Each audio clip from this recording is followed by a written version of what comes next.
Aujourd'hui, dans Viens de faire voir, on plonge dans l'univers fascinant des festivals régionaux suisses. 2 hommes, 2 visions, 2 lieux. Xavier Meyer, directeur du Festival des Georges à Fribourg, et Nicolas Bally, directeur du Festival Estival à Estavayer-le-Lac, ont accepté de partager les coulisses de ce que signifie faire vivre la musique, la fête, l'ambiance et toute une logistique dans un contexte en perpétuelle évolution. Entre rêves d'artistes, modèle économique fragile, pression réglementaire, concurrence et solidarité entre les festivals, rayonnement local et enjeux globaux, on va parler passion, galère, réussite et surtout engagement. Que vous soyez amoureux de musique live, organisateur en devenir ou simplement curieux de ce qu'il se passe derrière les scènes, cet épisode est fait pour vous. Alors, installez-vous bien, voici Viens de faire voir, version festival.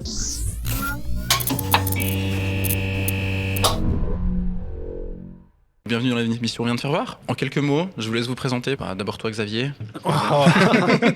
Ouais, donc Xavier Meyer, directeur du Festival Les Georges, que j'ai fondé et créé avec une équipe il y a déjà une douzaine d'années de ça. Et puis à la base, j'ai grandi en Valais, mais je suis établi à Fribourg depuis longtemps. Et ce festival devait naître à Fribourg parce que pour moi c'était une évidence. Et puis voilà, dans les grandes lignes. Cool, trop bien. Et puis toi Nicolas ? Nicolas Bally, directeur de l'Estival Open Air Estavayer, donc depuis 2018. Ça fait depuis 2016 que je suis dans l'équipe d'organisation. Et puis Estavayer aussi. Et puis très content d'être à la tête de ce beau festival au bord du lac. Trop cool.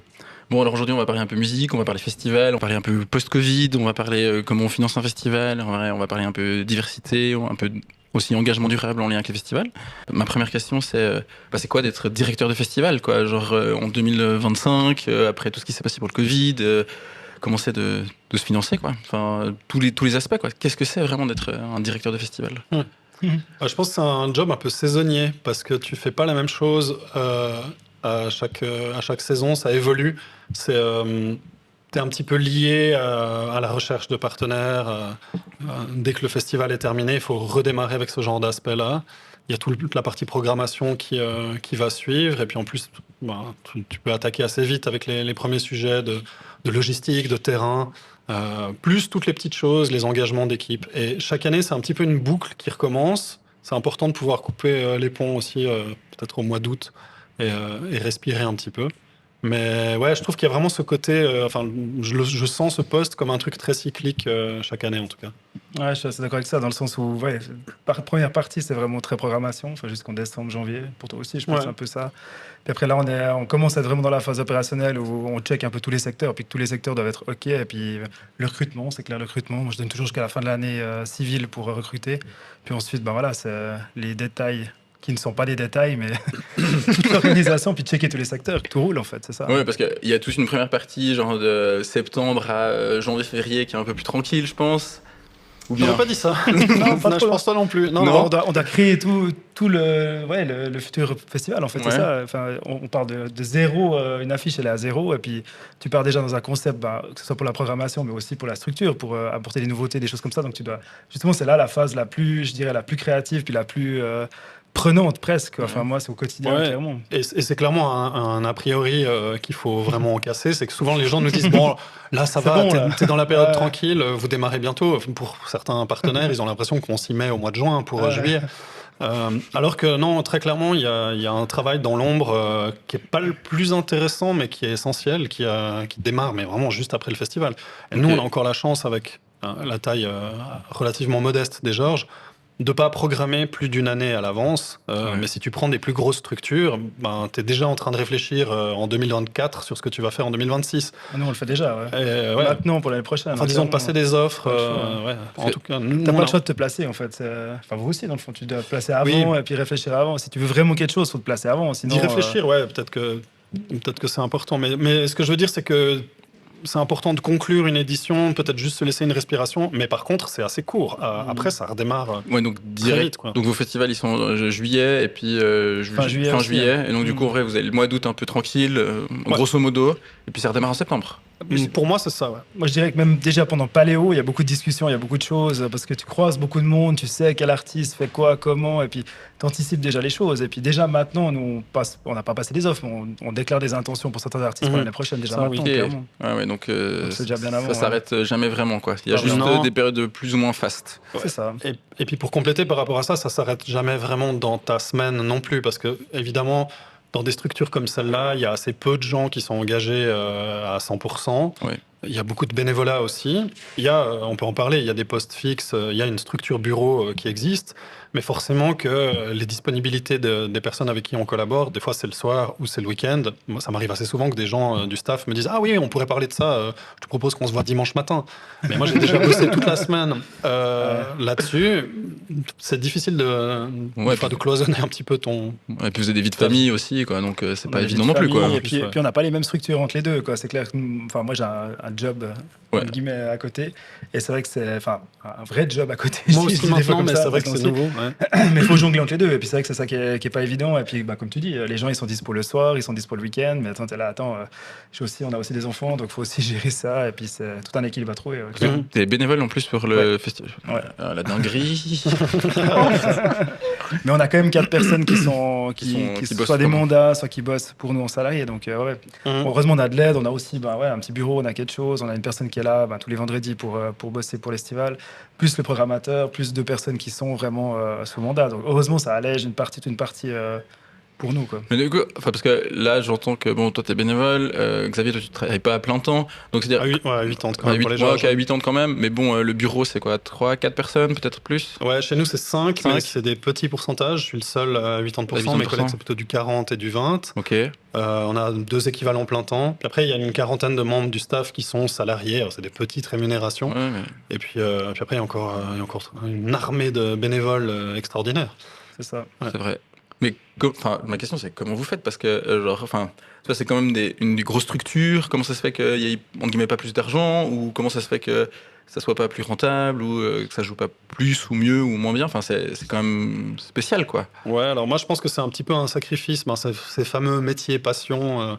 Voilà. Mais bon, chez nous, avec 2 équivalents plein temps et des rémunérations pas folles, mais quand même on a réussi avec le temps à mettre ça en place. Ça fait partie clairement de notre budget. Un des objectifs qu'on a au moment où on doit réunir suffisamment d'argent pour faire une édition, c'est aussi de payer ces gens, y compris mon salaire. Mais c'est clair que l'idée, c'est d'avoir une structure pérenne et professionnelle. Pour moi, c'était essentiel en créant le festival dès le début. Ouais. Nous, on a toujours trouvé des gens passionnés par ça, et justement qui offrent leur temps à côté de leur travail pour justement combler ça. Et puis à côté, heureusement, c'est vrai qu'on n'avait pas les moyens forcément de sortir une structure salariale et puis faire quelque chose un peu plus poussé. Et puis c'est clair qu'à terme, on a cette réflexion-là à terme, parce que c'est vrai que tu perds en fait la qualité de certaines personnes qui vont partir, faire d'autres tafs parce que justement ils trouvent pas ce qu'ils ont besoin à il y a un gros turnover finalement. Il y a un turnover, mais pas ça va mieux franchement. Mais il y a de toute façon un turnover clairement. Ouais, puis ce turnover est pas choquant sur certains postes un peu. Peut-être un peu plus junior, si on peut dire ça, ou en tout cas plus découverte, ou peut-être des gens qui sortent des études, qui se disent tiens, je fais volontiers 1 ou 2 éditions pour découvrir un peu ce que c'est. Il y a une toute petite rémunération au bout, et c'est normal qu'au bout d'un moment les gens disent moi j'ai trouvé un taf à 100%, je vais faire autre chose. On respecte tout à fait ça. Et puis il y a d'autres postes, ce que tu évoquais aussi, il faut probablement engager ces gens sur le long terme, parce que c'est aussi un savoir-faire qui est absolument essentiel. Des compétences qui sont hyper importantes à garder, à avoir et puis à maintenir avec de toute façon un salaire, c'est clair. Moi, je supposerais la programmation, parce qu'il y a tout le réseau de contacts à avoir, et puis tout ce qui est communication, et puis l'aspect technique aussi, tout ce qui est au niveau de la scène et tout, l'aspect production pour nous c'est important aussi, et tout, organiser les voyages, les choses. Et puis l'admin, c'est clair que l'admin c'est aussi un poste qui est pour nous fondamental, clairement aussi. Après, tu peux en rajouter encore certains. Tu vois, si tu as des gens qui n'ont pas forcément les compétences pour gérer des bars pour des dizaines de milliers de personnes, peut-être que ça va marcher, mais tu vas perdre énormément d'argent, et puis le public ne sera pas forcément content de la qualité du service global. Donc, il faut reconnaître aussi toutes ces professions. On milite beaucoup pour ça dans le domaine de la culture, de dire aussi, on n'est pas là juste pour s'amuser. Oui, on est là pour créer du divertissement pour les gens, mais derrière, il y a des professions qui méritent d'être défendues. Ok, je vois. Parce que ça représente quoi en termes de pourcentage, disons, pas forcément de chiffres, mais tu vois, on a un budget, disons, genre 1 million, 2 millions pour un festival, il y a une partie dans la structure de coût, il y a une partie qui est dédiée aux artistes, du cash des artistes, il y a une partie sur l'organisation, une partie sur la prod. Enfin, ça représente à peu près quoi chez vous? Nous, au niveau tu dis au niveau des salaires, Ouais, c'est tout petit au niveau du pourcentage, je pense que c'est 5-6%, enfin pas plus, quoi. C'est tout minime, quoi, vraiment. L'essentiel, la grande majorité, finalement, c'est en fait c'est vraiment les artistes qui C'est bouffent. beaucoup la programmation. La programmation, la programmation, c'est une grande partie du budget, c'est une des plus grandes parties du budget, clairement. Ouais. Mais ça dépend des modèles économiques de chaque manifestation. Nous, on a un fonctionnement qui est très différent dans le sens où on a une place qui est pas énorme, on a des soirées gratuites, et puis on a des billets qui sont vraiment pas chers. Du coup, on peut assez peu compter sur notre billetterie, ce qui fait qu'en termes de programmation, on peut pas du tout s'aligner sur ce qui peut se faire ailleurs. Et ça fait que dans notre budget total, c'est pas un poste, c'est un des postes les plus importants, mais c'est moins spectaculaire que dans d'autres événements. Inversement, la part salaire au Georges, elle est quand même assez importante parce qu'on voulait créer une structure qui crée de l'emploi. Alors certes, pas beaucoup, mais voilà. Mais tous les festivals ont des modèles très très différents. Tu prends, je sais pas, la Cité à Lausanne qui est entièrement gratuite, et puis tu prends Montreux qui fonctionne entre des salles à remplir mais un off gratuit. Enfin, chacun a vraiment un modèle économique. En plus, certains festivals sont sous forme d'association, comme c'est notre cas, mais d'autres peuvent être il peut y avoir une fondation qui gère la chose, ça peut être une ESA qui est là, entre guillemets, que pour du profit, mais ne va pas recevoir de subventions. Enfin, c'est vraiment... Tu peux pas tirer une ligne et puis dire... Non. Chacun, vraiment, c'est tout le monde est organisé différemment. Tu peux pas vraiment faire un canevas, te dire, vas-y, je fais un festival, il faut faire comme ça, comme ça. Puis c'est aussi lié, je pense, aussi au lieu où tu organises le festival. Nous, vraiment, c'est des gens, on a vraiment de la proximité, c'est tous des gens locaux, c'est tous des gens d'ici qui sont, à la base, je pense, et c'est pour ça que ça fonctionne, passionnés par la musique, passionnés par aller voir des festivals, aller voir du live. Puis nous, c'est ça qu'on ressort fortement à l'estival, c'est que on est tous vraiment passionnés de ça. On fait des sorties ensemble, on fait des choses. Enfin, vraiment, il y a cette dimension-là qui est incroyable. Il y a aussi ça au Georges un peu, hein, non? Oui, ce que je voulais dire, c'est qu'il y a aussi... Alors, c'est intéressant l'emplacement, je pense que c'est une chose. Nous, évidemment, on est toujours très jaloux de tous les festivals au bord d'un lac, parce qu'on n'en a pas. Non, mais c'est vrai. C'est vrai. En général, quand tu passes du bon temps dans un festival au bord d'un lac, c'est toujours assez appréciable, s'il n'y a pas d'orage. C'est cool de faire la promo de mon lac. Non, j'adore. Non, mais c'est vrai. C'est pour la place à Fribourg. Oui, non, mais alors, voilà, nous, on a un autre paramètre à ce niveau-là, c'est qu'on est en plein centre-ville. On est dans une agglomération de plus de 40-50 000 personnes. Avec une gare à 3 minutes à pied. Alors, c'est tout de suite un autre fonctionnement. Mais par contre, ce que je voulais dire, c'est que c'est aussi lié peut-être à l'histoire de chacune de ces manifestations. Typiquement, il y en a quand même pas mal dans la région qui sont peut-être issus d'un giron de jeunesse ou d'une fête de jeunesse, puis qui se sont développés un peu là-dessus. Donc, tu as déjà des corps de métier, des forces à ce niveau-là.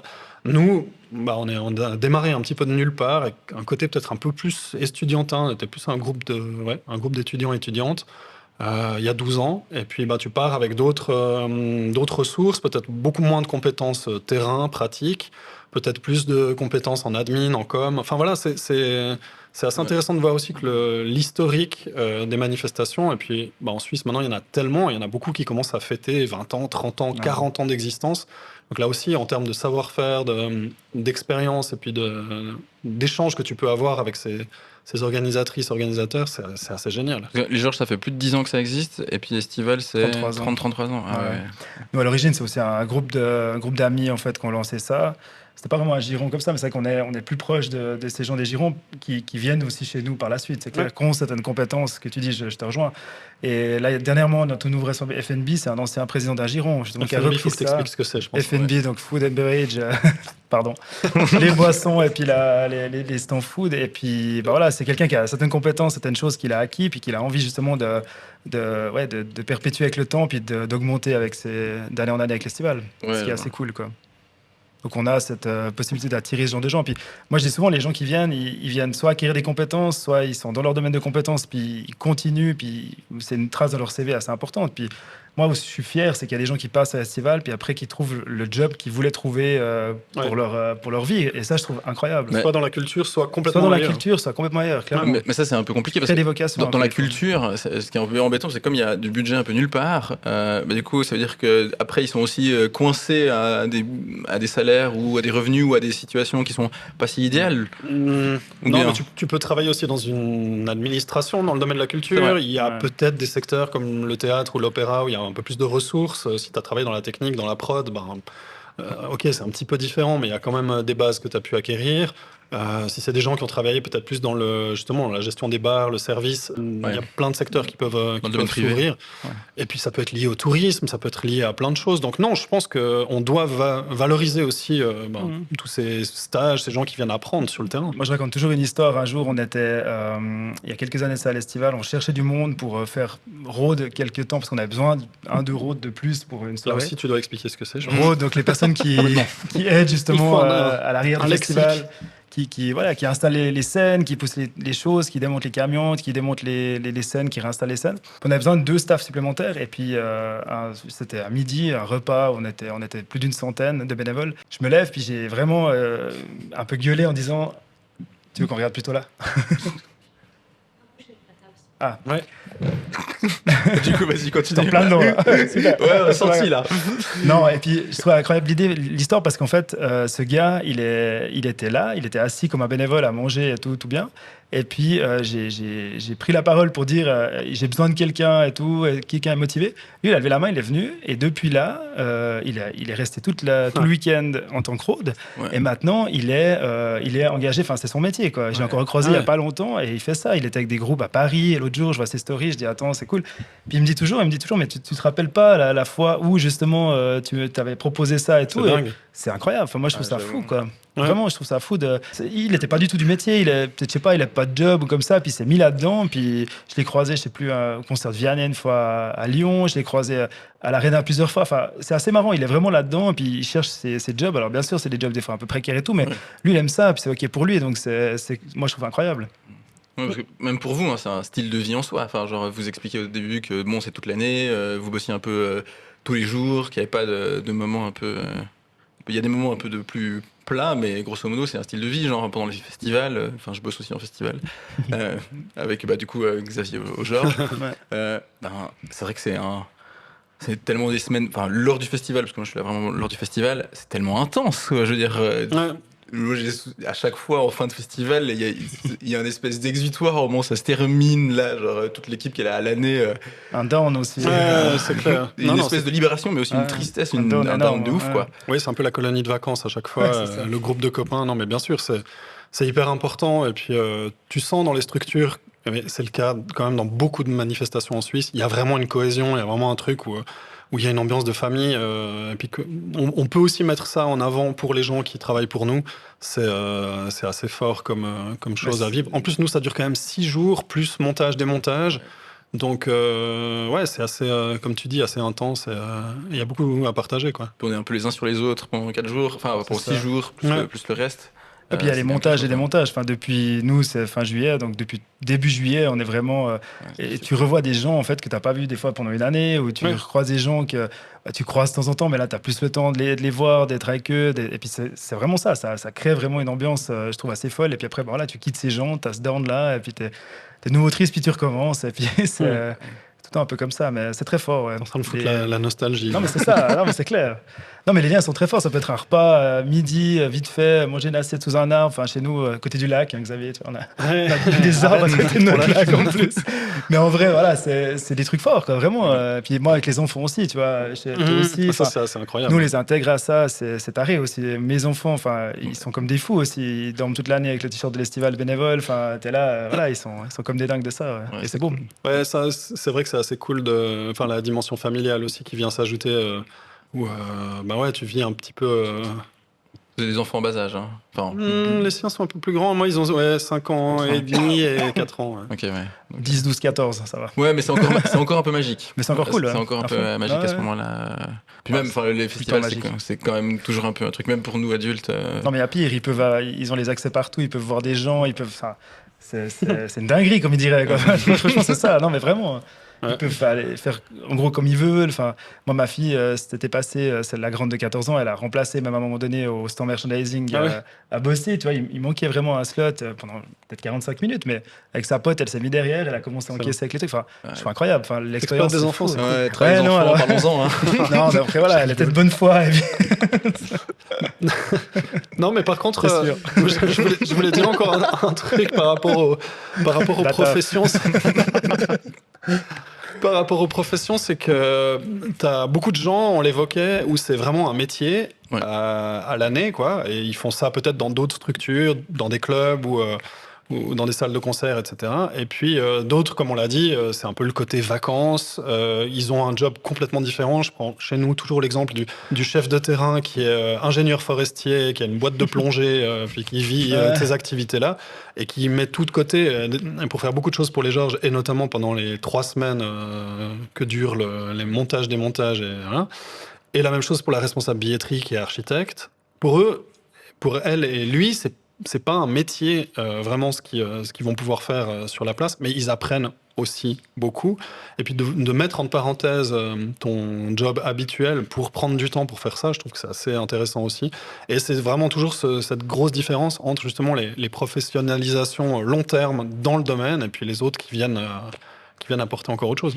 Et je pense que c'est un de nos rôles aussi, c'est de faire cohabiter ces deux mondes-là, en fait. Des gens qui bossent à l'année, je veux dire, à la technique et tout, qui disent, voilà, il faut faire ça, puis l'autre qui arrive, comme tu dis, qui est architecte comme ça, qui a sa vision, puis des fois, c'est deux mondes qui se rencontrent, et puis c'est ça qui est intéressant, justement, à mixer, parce que c'est ça qui rend beau le festival aussi, mais c'est ça qui peut aussi être dangereux, dans le sens où qui a juste, qui a pas juste, enfin, qui fait bien les choses. Alors, c'est des fois assez... C'est juste en termes de rémunération, par exemple, c'est assez problématique, parce que tu as des professions qui peuvent tout à fait se revendiquer comme professionnel, quoi. Voilà, comme qualifié. Et puis d'autres, voilà, c'est un renfort super intéressant avec bien sûr du savoir-faire et puis beaucoup de temps mis à dispo, mais c'est pas des professions reconnues. Et puis c'est des gens qui des fois font ça juste pour le plaisir. Donc comment tu trouves un bon équilibre là au milieu, il faut quelques années pour bien se sentir avec ça. Vous avez fait comment, genre au Georges et à Estival pour ça? Comment vous avez réglé un peu ce souci, quoi? Alors, comme je dis, moi, c'est vraiment année après année où tu essaies d'estimer le nombre d'heures que chaque personne fait. Tout le monde en fait énormément et trop. Et puis de trouver une rémunération qui colle plus ou moins avec ça. Et puis après, si on prend par exemple le domaine de la technique où c'est un petit peu plus clair, voilà, c'est des gens qui ont... Enfin, il y a des conventions de travail, il y a quand même des choses qui sont...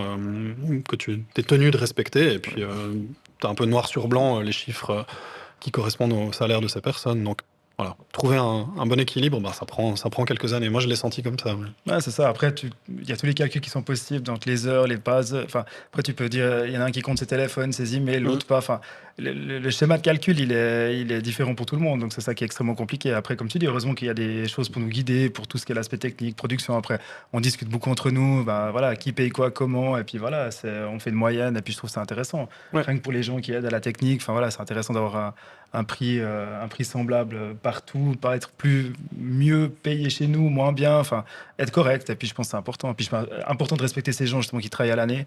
Puis après, les autres, compenser de bonne manière. Nous, on a une manière de compenser aussi les gens par échelon de comité, comme on appelle. Et par rapport à ceux qui s'investissent le plus, pendant l'année, il a un peu plus d'entrées, par exemple, au festival. Il a un peu plus de bons boissons. Enfin, on a toutes ces politiques-là avec 3 niveaux. Et puis, c'est vrai que c'est intéressant. On avait les conseillers d'État qui étaient là, mais comment ça marche ce truc? Enfin, on voyait que, voilà, on a découvert ça en même temps que tout le monde, en se disant, on doit recevoir. Alors, nous, on avait une jauge, je crois, les premiers soirs à 600. Si je me souviens bien. Ouais, ça bougeait tout le temps, les jauges aussi. Ouais, c'est ça. Nous, on n'a pas eu la même jauge du début à la fin du festival, quoi. On est passé de 600 à 1000.